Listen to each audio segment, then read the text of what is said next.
Ayun! So, magandang umaga, magandang tanghali, magandang hapon, magandang araw sa inyong lahat. Anong oras man na kayo nanonood sa ating munting video, ating munting paglalakbay. Today, medyo pumipiyok pa tayo.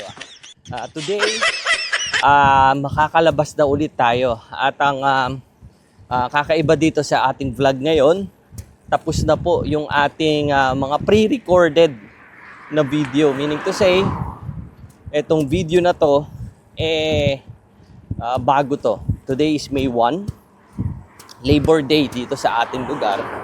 At ang gagawin natin ngayon, yung mga nagpapa-shoutout, isa-shoutout na. Sino pa ba? Unahin na natin. Yung lagi nating nakikita, kaibigan din natin dyan sa Pilipinas, si Miss Lodi. Miss Lodi, pasensya na, ngayon lang kita na shoutout. Kaya nga sabi ko sa iyo sa ating conversation sa message natin, messenger, pre-recorded ang ating mga video, kaya naman hindi na natin isisingit ang shoutout. Anyway, shoutout Miss Lodi. I-follow nyo rin po siya kasi si Miss Lodi nag-i-start na rin po siya ng kanyang munting vlog. Naka-base po yan sa Boracay. So si Miss Lodi po ay kasama natin before sa work sa isang hotel. So yan, kung gusto nyo pong pumunta ng Boracay, baka po matulungan kayo ni Miss Lodi sa inyong hotel accommodation. PM nyo lang po siya. Ito po, ilalagay ko po ang kanyang Facebook account. PM nyo po siya, baka po sakaling makatulungan niya kayo, mabigyan niya kayo ng maganda-gandang discount sa accommodation dyan sa Boracay. Okay, salamat Miss Lodi. At doon po sa gustong magpa-shoutout, magsabi lang po kayo at sa shoutout po natin kayo. Start na po tayo. Ang oras ay 7:18 ng gabi dito sa ating lugar. At sana Friday makakuha tayo ng marami o magandang offer ngayong gabi. Kailangan natin yan kasi meron tayo pinag-iipunan ulit. So sana samahan tayo ni Lord. Nag-pray na tayo sa ating biyahe at magkaroon tayo ng safe na journey na pagbabike, na pagbablog ngayong gabi. Maraming salamat. Start na tayo. Sa Hollywood, ilaw pa rin. Biyahe kahit 10 oras na. Sa kanto ng Venus Sunset, may Pinoy na kumakanta. Hey! Gabing biyahe, pusong Pinoy, DoorDash sa lake, todo kayo, todo joy. Salamat Jesus sa bawat order ko, bawat takeout, may halong dasal at pagmamahal mo. Guys, nandito na tayo sa ating tambayan. So ito yung Mendocino Farm. Kung maalala nyo, ito yung lagi natin pinipick up ng order. Tambay lang tayo dito. Hintay-hintay tayo na makakuha ng offer. Nakauna natin DoorDash at Uber Eats. GrabHub hindi ko in-open, pero siguro may open ko. Kasi talagang wala tayong nakukuha sa DoorDash. Sobrang very busy daw siya pero wala tayong nakukuha. Usually, papunta pa lang dito kung talagang very busy, may nakukuha na yan eh. Siguro nga dahil sobrang baba ng ating acceptance rate. So, pinapunish tayo ni DoorDash doon. Anyway, okay lang. Hintay-hintay lang tayo. I'm sure meron naman tayong makukuha niya. Kung wala, okay lang. Tara! Guys, first order for today is Crazy Rock Sushi. Ito yung malapit lang dito rin. It's a 0.4 miles for $9.9. Puntahan na natin. Tara!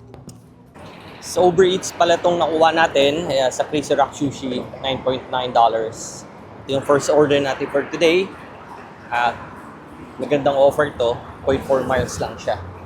Tara, pupuntahan na natin. Dito na tayo guys, check natin kung available na yung order ng customer. Pasok tayo.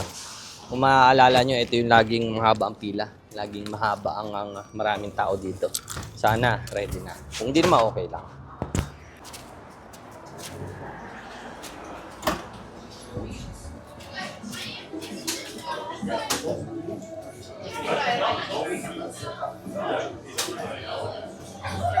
No worries. Thank you.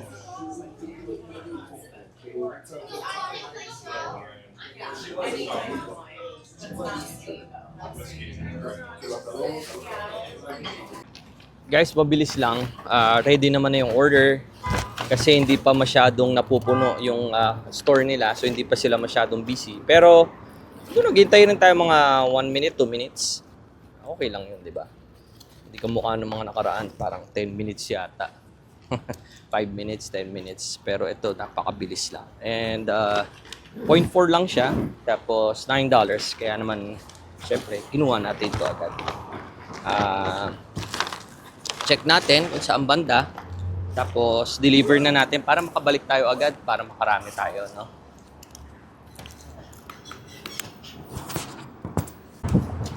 Guys, sobrang lapit lang nitong dideliveran natin. Actually, walking distance nga lang siya. Akala nga ni Apple Maps, maglalakad lang tayo gawang sobrang lapit niya. Parang, alam ko na deliveran na natin to before. Ito yung merong customer na nag-iintay lang dun sa labas. Sana ganun ulit. Kasi ang challenge dun sa building na yun, yung pag-input ng password, mga pin-pin. Pero kung mag-iintay siya sa atin sa labas, much better. Pero okay lang, kahit hindi, kahit umakyat tayo. Willing naman akong umakyat. So, malapit na tayo. Dito na tayo, diwa lang tayo dito. Tara. Guys, nandito na tayo. Ang sabi ng customer, dalawa daw yung address na ito. Dalawa daw yung building, same address. So, check lang natin alin dito yun, ano. Check natin kung ito or yung isa. Tara. Guys, nakapasok na tayo. Tama yung unang building na pinasukan natin o chinek natin. At nagbigay siya ng pin. So, dito na tayo sa 6th floor daw siya. Tara, akit natin. Medyo confusing yung mga lugar nila dito. Pero, instruction naman tayo. Kaya, okay lang.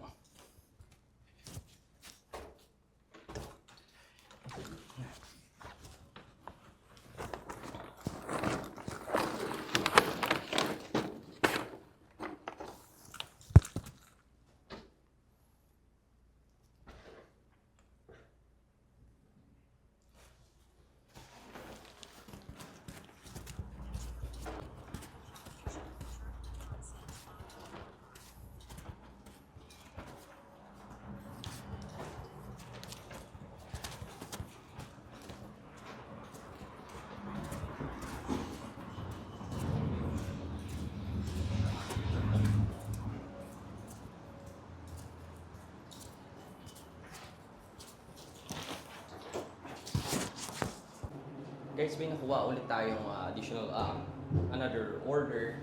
Actually, nakuha natin to nung papunta pa lang tayo dito. Hindi ko na na-screenshot kasi nga kailangan ko mag-focus dun sa instruction ng customer.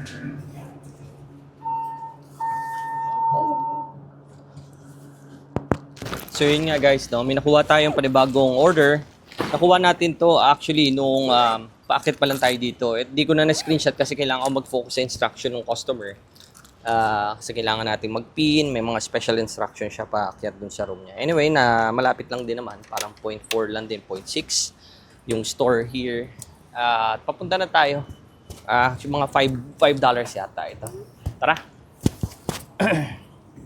Uber Eats nga ulit pala to guys, no? Bigay natin, bigay ng Uber Eats itong offering ito. So, wala pa si GrabHub at wala pa si DoorDash. Siguro nga. Excuse me. Thank you. Dahil nga siguro mababa yung acceptance rate natin kay DoorDash, hindi na tayo nabibigyan. Pero meron naman tayong Uber Eats, meron din naman tayong GrabHub, no, which is ginagamit din natin. Saan ba yun? Ito daw. Oo. Piniikot pa tayo. Pwede naman pala dito. Ikot pa tayo. Doon lang sa main street. Yun na. Tara. Dito na tayo guys. Check lang natin. Hi, is this the Galanga Thai Fusion? Yeah, I have a pickup for Evan S. Thank you. Oh yeah. Thank you. Appreciate it. Oh, it's heavy. Let's put it there.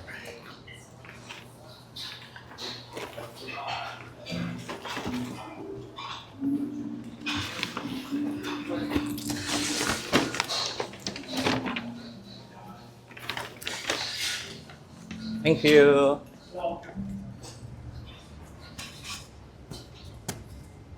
Guys, ready na yung order niya. At 0.2 miles lang siya, papunta na tayo. So, saan tayo? Pabalik. Balik tayo doon. Tapos kakaliwa daw tayo doon sa stoplight. Tara. Medyo mabigat yung order, Sana malaki ang hidden tip. Meron kasi minsan may hidden tip, no? Nung kamukha nung nakaraan natin na takbo. Parang ang tip niya is naging $24. So total nung diniliver natin naging $30+. So tara, puntahan natin, no? Ang guys, sabi dito daw tayo sa Fuller Street, dire-diretso dito. Tapos 1 minute away from there, from here, ito na tayo, no? Tawid lang tayo dito.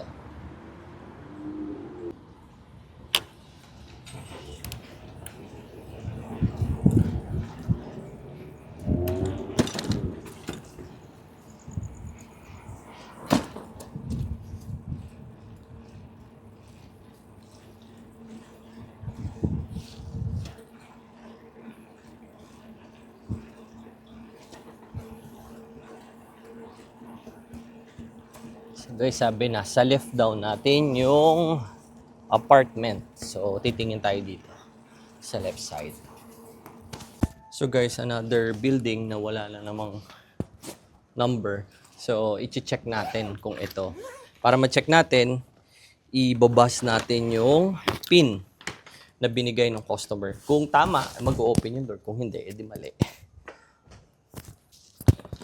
Guys, napadali kasi may nakasabay tayo na taga dito. So, anong nangyari? Pinapasok na tayo, hindi na tayo nag-enter ng any pin. So, yun. At ang nangyari pa, siya pala yun nag-order ko. Kasama niya yung nag-order. So, much better. Balik tayo dun sa ating tambayan at sana makakuha pa tayo. So, as of now, ang oras ay 8:03. Nakakadalawa na tayo sa Uber Eats. Sana magtuloy-tuloy. At sana malalapit lang, no? Sana mga ganto-ganto lang. So, walang 1 mile. Balik tayo sa tambayan natin. Guys, may third order tayo sa Uber Eats ulit. This is a shop and pay deliver. 0.6 miles per $6.50. Sa Target shop, puntahan na natin. Sakto naihina ako Iiyak ako dun. So guys, dalawa lang yung papamili natin. Isang eyeliner, tsaka Gushers.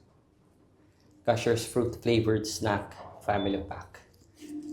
So isang eyeliner, tsaka isang snack. Tara. Thank you.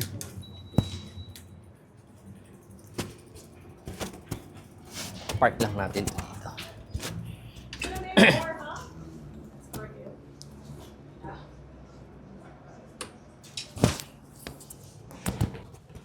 Lagi tayo namimili dito for shop and pay and deliver.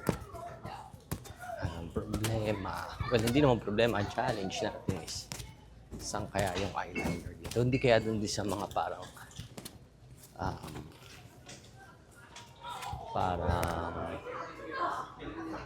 tsane. Restroom muna tayo.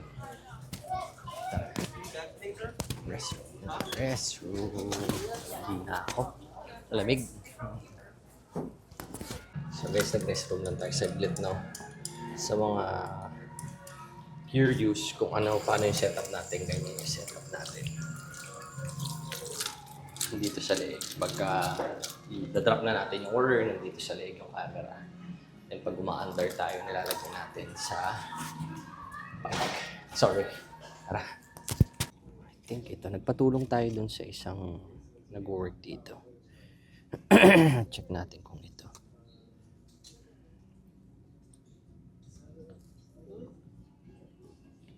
Mali. You scan nude. Hindi ba ito? Bright nude nga ito. So,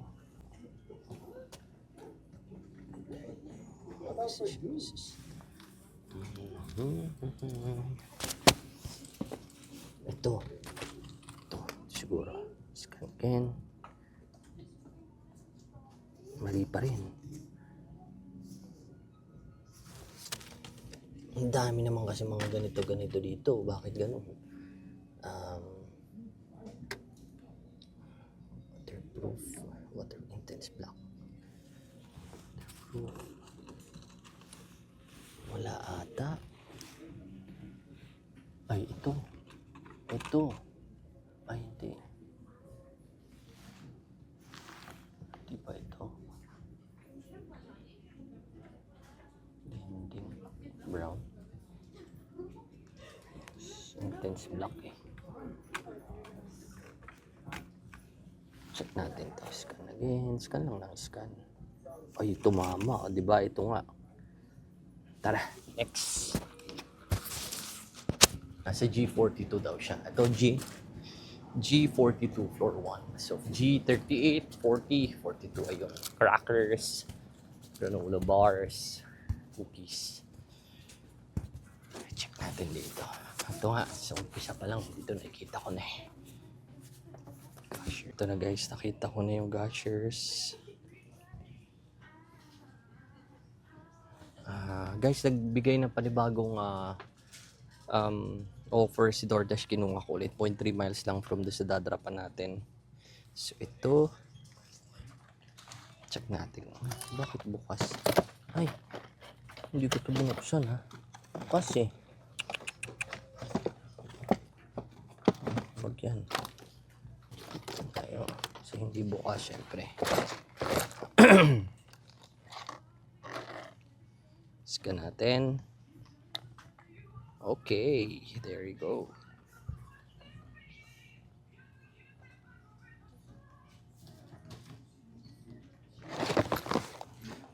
G. Tama, A1. G42.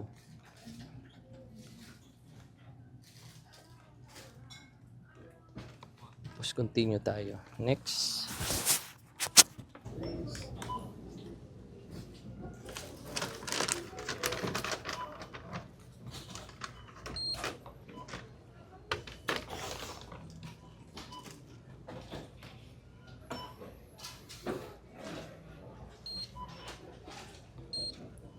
Oh, sorry.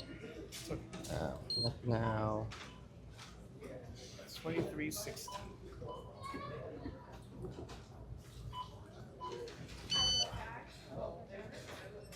Would you like the receipt? Yeah, please. Sure.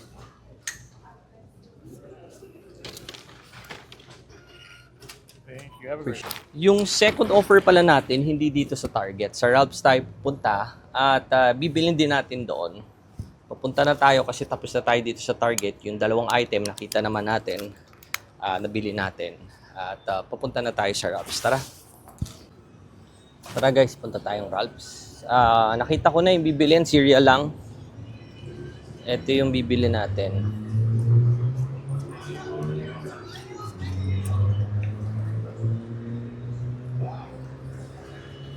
So, cereal siya.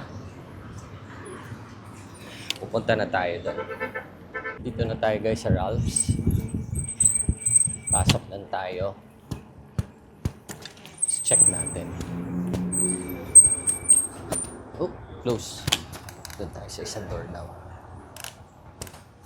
It's closed.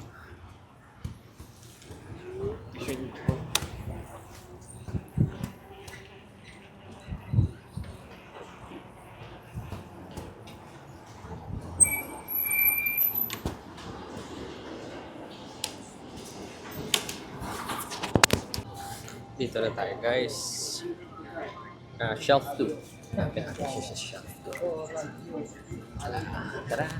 Doon, shelf 2. Nakita ko na agad. So, Post Sweetened Rice Cereal. Fruity Pebbles.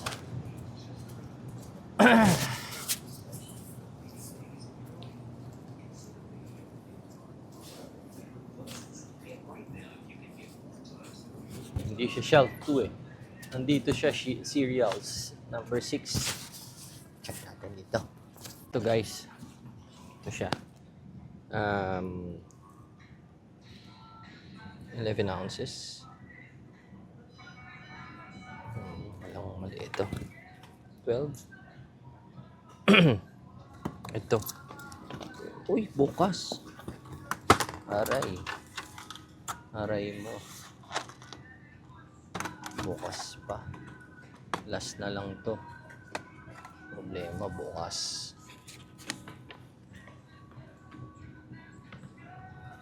Check natin. Tayo pwede magbili ng bukas. So guys, ang ginawa natin, na-replace na lang natin yung item to a bigger size. Kasi yung smaller size na 11 ounces doon, open siya eh. Negative tayo pag ganun. So instead of 11 ounce, nawa natin 15 ounces. Okay naman daw, sabi ni YouTuber. Tara. So guys, napamili na natin yung ating papamili at pupunta na tayo sa ating pagdideliveran. So 2 minutes, 0.2 miles lang isa. At check ko pa yung isa kung gaano kalayo. Once na madrop natin to malalaman natin. Tara! Guys, nandito na tayo sa unang drop-off natin. Buti chinek ko kasi parang iba yung binibigay ni Uber Eats na lugar. Tama naman na tong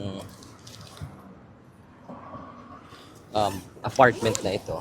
Ito yung una natin pinamili. Yung sa Target. 2 items to. Tara, i-drop lang natin. Tapos, punta na tayo sa isang customer. So, dito tayo sa number 10. 6.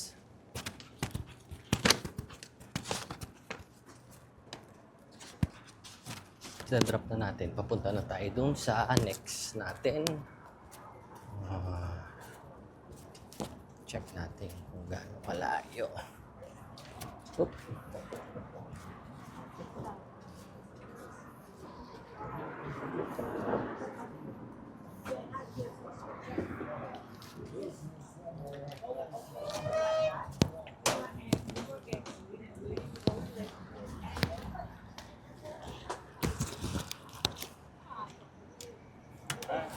I'll be back, mother.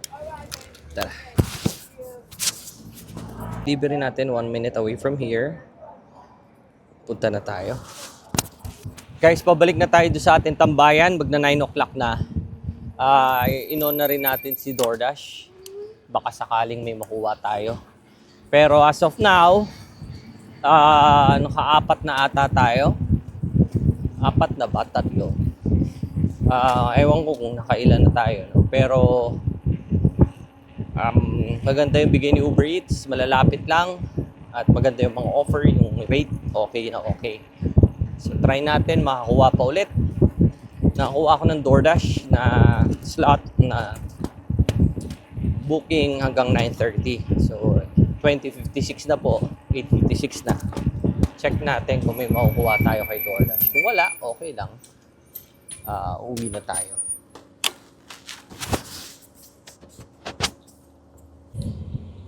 Guys, may nakuha ulit tayong order from Uber Eats ulit sa Formosa, yung tinatambayan natin.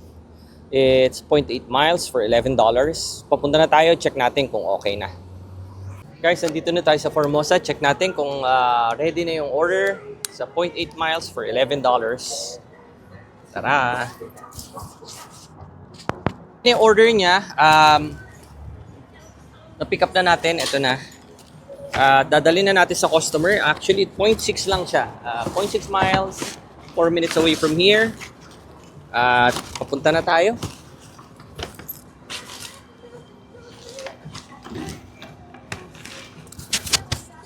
nabigay na natin yung ating order at hinintay niya ako sa labas kaya naman hindi na natin na video kasi nandun na siya sa labas. So medyo hindi na natin siya napindot-pindot pa